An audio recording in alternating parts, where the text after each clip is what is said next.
Thank you very much, Madam Deputy Speaker, and congratulations for both members for Brookstone and Sunderland Central for fantastic maiden speeches. On this of all days, I'd like to thank you and your team, and as well as all of those who make Parliament work for the people and keep us safe. I hope that our friends in the USA appreciate the task they have before them today, not only for America but the rest of the world, to provide leadership in promoting opportunity and fairness for all, a theme into which I will return. I want to thank my predecessor, Marcus Fish, for his 9 years of service to our community. Whilst we certainly had our differences, I must say, I know we both share the deep appreciation for the privilege of representing the place we proudly call home. When I arrived at Parliament, a member of staff greeted me with, "You're the new member for Yeovil, aren't you?" "Yes," I nervously replied, and I was promptly told, "You've got big boots to fill." It was a proud moment of mine, one I will strive to live up to. No maiden speech of mine would be complete without acknowledging the influence of one person in particular. The Right Honourable Paddy Ashdown inspired me and so many across the country and across the world. It was him, alongside David Laws, who encouraged me to campaign to say South Petherton Youth Club when cuts threatened to close it. From there, my journey into public service began, first on the parish council, where I became chair at the age of 20, followed by the district, the county, and then Somerset Council. I say to young people everywhere, don't let the system put you down. Don't let them tell you, with ADHD and dyslexia, which I have both, you need to find suitable work, as you won't make anything of your life otherwise. With good teachers, and I have several, excellent ones, one just up there, it made it up through the political system to the top representative role for around 100,000 people in my constituency.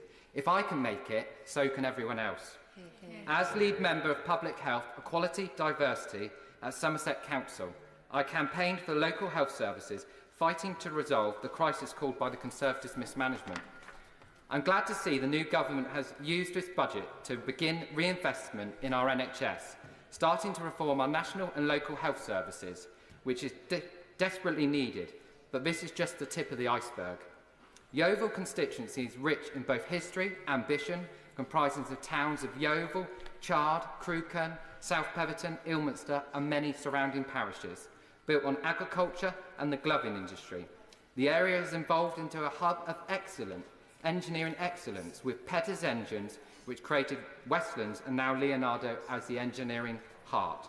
I'm pleased to receive written confirmation from the Right Honourable Member of Liverpool Garston, Minister of Defence Procurement, confirming that Leonardo Helicopters is the sole remaining bidder, will be put forward to the next stage in the procurement process for the new medium helicopter. The previous government delayed this for decades. Last month I had the privilege of opening the single-site logistics hub in Yeovil, a joint investment of 30 million by K&N and Leonardo, with much more to come. Government backing of this fantastic project could see export orders follow this country desperately needs. Last week's announcement that the Chancellor had put in place a £1 billion package for MOD procurement, some of which, for the South West, puts place in the national funding to make this happen. But Yeovil constituency isn't just helicopters. Chard is home to Pneumatic, the birthplace of Henry, everyone's favourite vacuum, and his friends. John Stringfellow flew the first powered aircraft over Chard in 1848. In 1979, the Wood Screw Company started in Yeovil, which became Screwfix in 1992, the year I was born. Last Friday, I visited Screwfix HQ in Yeovil, which has now over 900 stores nationally.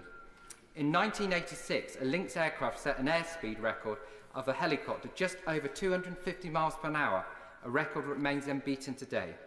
HMS Victory proudly went into battle with sails made in Crewkerne and ropes crafted in West Coker.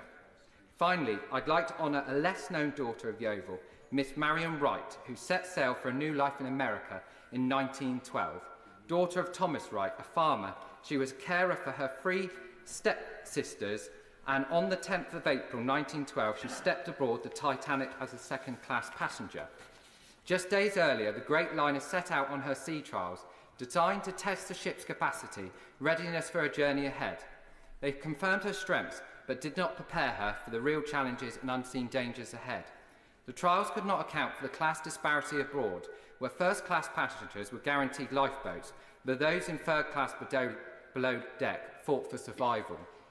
Marion Wright was one of the lucky ones, surviving and making the new life in America. She went on to marry Arthur Walcott, who was likely a draftsman for Petter's engines when he lived in the UK. The couple enjoyed a long marriage of 53 years, raising 3 sons and welcoming 8 grandchildren. Today, the United Kingdom faces its own sea trials. The icebergs on the horizon are clear: desperate inequality, the housing crisis, and ironically, climate change. The class disparity which doomed so many on that most famous ship in history continues to manifest in our societies today. Access to opportunity is still often determined by talent or hard work or even wealth and privilege. Too many are left behind, crawling for their own chance to succeed. Our nation is built on a rich history of achievement, resilient ambition and hope. But for too many, this is not enough. And at the time, the Titanic was a marvel of engineering, the height of ambition, a ticket to new life, some would say. Today, she is a powerful reminder that even the greatest, most advanced ideas, if not prepared, do not serve the needs of the most vulnerable. We must learn from these lessons from history. We must unlock the gates of division and ensure that everyone, the readiness of their background, has a fair shot at success. Failure risks allowing our nation to sail badly towards disaster, missing the repeated warnings of inequality and division. We can instead act with the foresight that was lacking all those years ago and ensure that our great country, as can our friends in America today, and chart a course towards opportunity and fairness for all. Thank you.